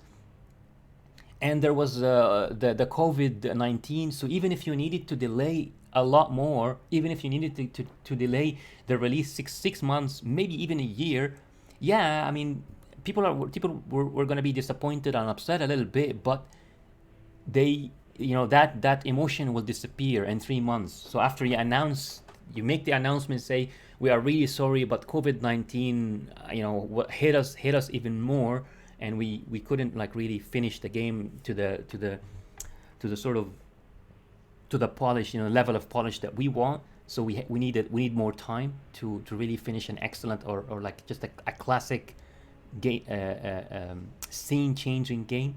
I think a lot of including myself, I would have wanted, I would have been okay waiting, and I think a lot of the fans would have been okay waiting, especially just so CD Projekt would enter gaming history, by releasing something absolutely amazing right from the start, and on all platforms and consoles. Of course, it's understood that in the older consoles, the graphic fidelity would have been a bit less and stuff, but on the PC and next gen consoles, I think it would have been shining, if they took their time. So it's a bizarre decision. But on the other hand, the official public or executive apology, very honest. Well, I mean, I'm not 100%. I'm not saying 100% honesty, honest. The statement that was made, I'm not saying it was 100% honest, because obviously there are legal issues. So he can't say everything. The executive cannot say everything because there are legal consequences here. But yeah, it was definitely sincere, and it was an executive public apology. And when you sort of juxtapose this behavior, this this move against all the other moves of the previous companies and the previous publishers and basically corporate executive gaming bodies, honestly, I can't help but keep a lot of respect for CD Projekt. So I still have respect for them because they owned up to their mistake. The executive team owned up to their mistake. Compare this to Blizzard, to Bethesda, to EA, and you will see that the other companies, they don't really have a lot of respect for their fans, and there's a certain touch of arrogance, there. Like they don't care. You get like statements like, whoever doesn't like our game, they don't have to buy it, So basically, it's like a polite way of saying, F off,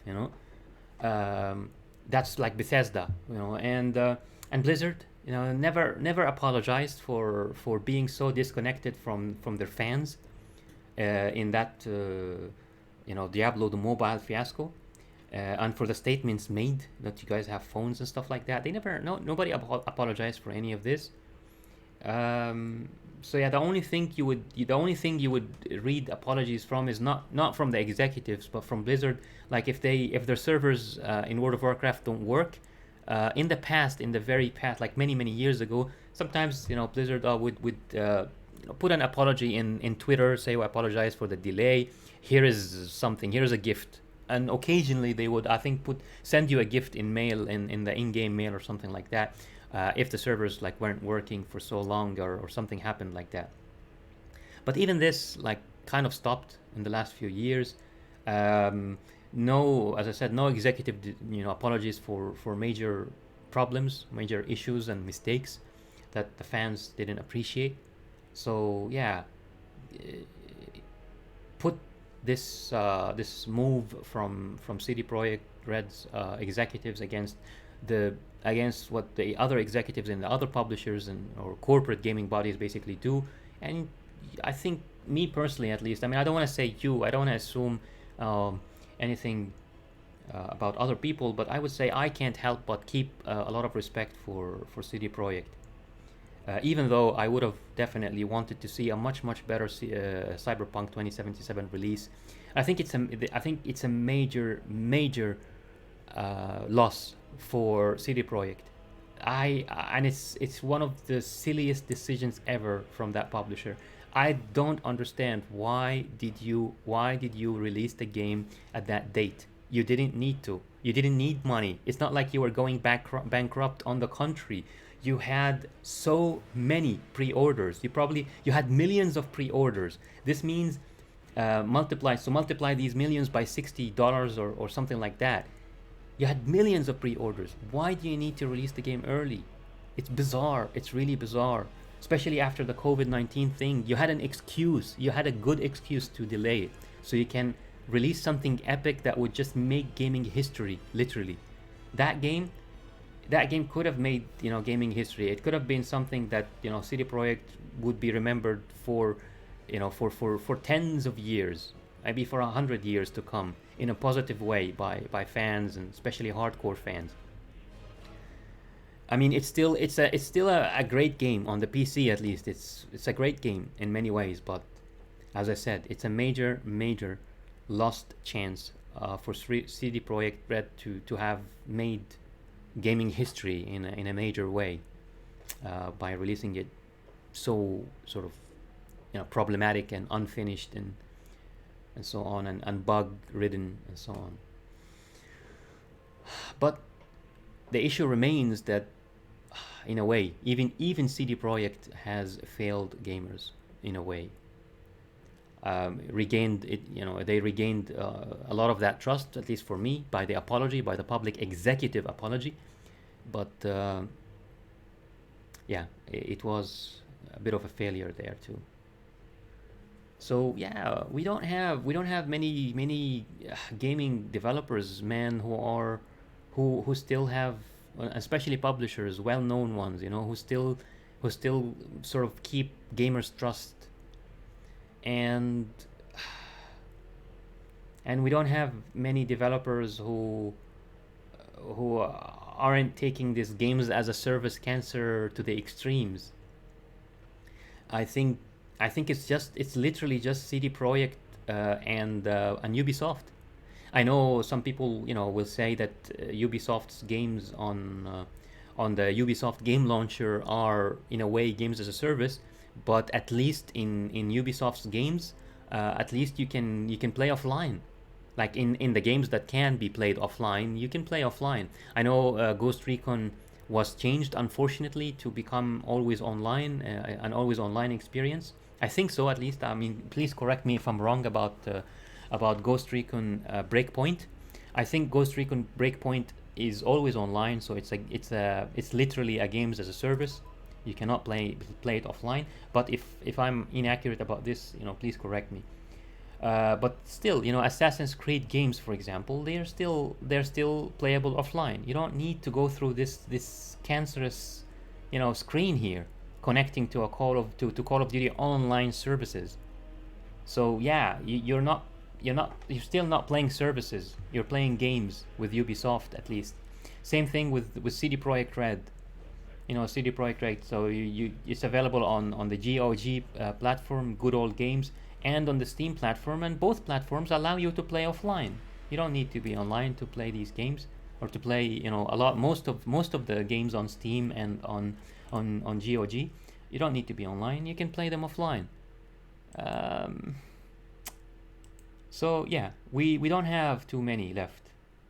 Blizzard, Activision, Blizzard, to be more accurate and to remind ourselves and everyone, what the company became. So Activision Blizzard basically has turned everything into a games as a service.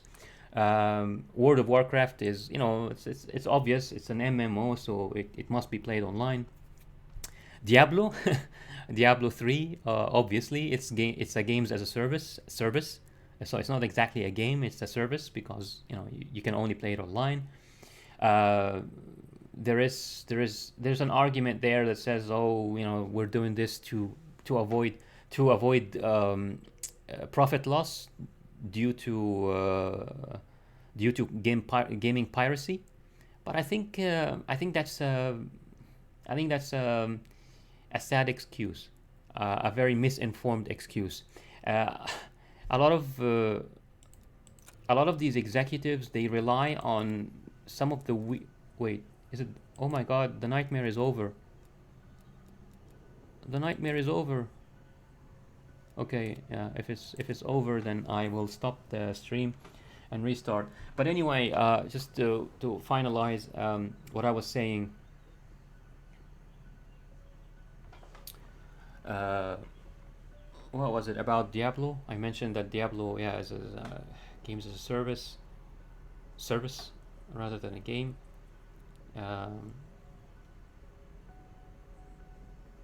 Yeah, and that they say, oh, it's to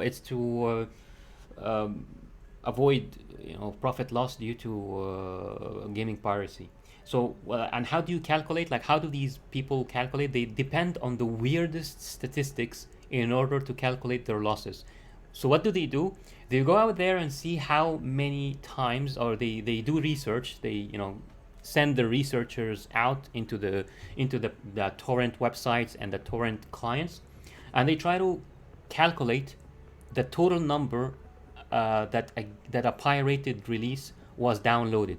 So how many times a pirated release of our X game was downloaded. So if a game was downloaded 100,000 times, like their game, if a pirated copy of their game was downloaded 100,000 times, they would say we lost 100,000 multiplied by $60 equals, I don't know how many six, after how many zeros, six and zeros, millions or billions. So let me actually calculate that.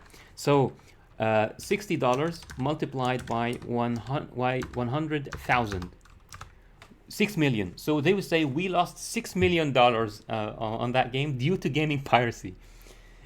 Dude, this is the weirdest sort of statistic, the weirdest conclusion that anyone can make on statistics. This is bizarre, because you are assuming that all these people who downloaded the pirated copy were going to buy. Like, if they couldn't find a pirated copy for your game, they were gonna go out there and buy it. And that is just stupid. That is just one of the most stupid conclusions that anyone can make. A lot of these people, if not most of them, I would argue that most of these people were never going to buy your game. If it wasn't, like, if a pirated copy of your game wasn't available, they would have never played your game. They would have never bought it and never played it anyway. So, that's that most of them, the vast majority of them. Why? Because most people actually enjoy rewarding the developers of good games if they can. So I think I would argue that most of these people who are downloading pirated copies, not most of them, I would say the vast majority of them, maybe more than 90% of these people, they just don't have the money. They don't have the money to pay these games. So they come from developing countries, poor countries, currency issues, basically. So they can't really buy the game at their international prices. Someone will argue, but games in Steam are available, on Steam, games in certain developing countries or poor countries are available for much less prices. Yes, but this is not always the case. Like, it's not like Steam isn't the only gaming platform out there. It's not the only gaming launcher out there. There are other launchers where this doesn't work. It's an international price that applies everywhere in the world. So $60 everywhere in the world, and multiply this by whatever currency it is, especially if we're talking about consoles and stuff like that. But yeah, it also applies to some PC games. So anyway, point is, the vast majority of people who download pirated copies of games, they simply cannot pay that money. They don't have that money to pay the games, and a lot of them are going to play these games at the lowest settings possible because their machines are humble, simple machines. They don't have fancy machines that can run games at ultra and high settings and stuff like that. So assuming that all the people who downloaded a pirated copy were going to buy your game is just bizarre. It is truly bizarre. And I think these executives and the research teams, they need to stop making these stupid assumptions to become so dogmatic and so overzealous about this games as a service, quote unquote, phenomenon or cancer, where basically every single game, including single player modes, becomes online and becomes a service, turning games into services. Basically, they're no more games that people own. No, they're a service that we provide to you for a fee. Sometimes it's a monthly fee, and sometimes it's a one-off fee. It's just, I don't know, man. It's really something awful, something really, really awful. Especially, as I said, especially when it starts affecting modes that are supposed to be single player. So Diablo, for example, the Diablo single player experience, I don't think this should be online. It should be available offline. Maybe there's another argument. Oh, it is to avoid mods and loot, loot abuse and cheats and stuff like that. So single player games, they're much easier to mod. So Diablo 3, for example, if it were available offline, then a lot of the modders and cheat developers and stuff like that, they would have, a long time ago, they would have developed something that would give people legendary weapons right from the start, at the very beginning, like that. And I think maybe developers think that, oh, this makes the game boring, or it reduces the longevity of the game, like the life time of the game played, it reduces it. Maybe there is some sort of element of truth there. It's also a well-known quote by one of the executives, or one of the main gaming developers or designers out there. I can't remember who it is, but one of the main characters, people who develop games and design them. He once said that sometimes the gaming developer has to protect the gamer from themselves, because eventually all gamers are going to optimize the fun out of a game. So I think some executives, they say this. They say that some gamers are going to optimize the fun out of a game. I don't know if I agree with that statement. That basically, all gamers, like to optimize the fun out of games. I personally have played single player offline offline games before with mods, mods that can be considered cheats. So I don't know, invulnerability, increasing, basically getting the money that you want without grinding to buy all the good weapons and stuff like that. Obviously, this is only in single player offline games, and I've done that, and I don't think I optimized the fun out of the games at all. On the contrary, I really enjoyed playing those games that way, because I saved myself the grinding time. Instead of grinding like what I'm doing here right now in Call of Duty. I'm playing this mode that I don't like, which is the Firebase and the Machine mode, to level up the weapons. Just to see the weapon with all the attachments and stuff like that. So yeah, I don't think I would be enjoying my gaming time more, if I just simply played Outbreak mode without grinding Ethereum to upgrade these things. So I'm grinding Ethereum in Firebase Z, this one Flawless Ethereum, so I can get all the best upgrades in the other, here. So I can get this upgrade, for example, in the Frost, so I can get the perks also, so I can upgrade all the perks you see here. So yeah, I'm farming, and I only have 4, and it costs 5. So see how many sets of 5 I need. 1, 2, 3, so on. I'm playing Firebase Z just to farm this. Is farming and grinding fun? No, it's not fun, man. So if there was a mod or a cheat or something that would just give me this Ethereum, I would have used it to give me this Ethereum, instead of doing something I don't really enjoy, so I can farm this stuff. And then after I finish, I would go and play something I enjoy, and not playing solo. In this case, I wouldn't be playing solo. I would playing with other players, and then I would look for challenges. So instead of, I don't know, exfilling at difficulty level 7 in Outbreak, I would play with other people. Maybe even get on Discord, look for skilled people to go all the way to 50. Spend 5 hours one day, trying to just reach the highest difficulty level possible in Outbreak with, a few other players, nice players, good friendly people. That's what I would do. and I would enjoy my time this way. I played Left 4 Dead, 1 and 2 for many years. Well, I mean, I don't want to say many years as in like 10 years, but I played it for like 3 years, something like this, and I enjoyed my time a lot with that game. Even though there was no leveling up. If other people played Left 4 Dead, just ask yourself that. There was no leveling up. There was nothing like that. The weapons you needed, you just got on the field in safe houses. There was nothing to grind. There was no grinding in Left 4 Dead. You just got into a match with 3 other people and you tried to overcome challenges. I remember playing on the what was it called? The extreme. The highest difficulty at all. And friendly fire was just it was like so difficult to work around, and a lot of people would troll basically, so you would get a lot of team killers in servers, and some of these were very vicious, like some of these team killers. Of course, there weren't that many of them. Most people were nice people. The community was nice, but you get every now and then you get this prick, this person, antisocial sociopath, who would basically wait until the very end, so they would play with you and not really show their intentions, and then at the very end of the campaign, like when you're ready to extract or exfil, so the equivalent of exfil, just when you're ready to exfil, they would start killing everybody, and then they would also kill their own character. So that's it, game over.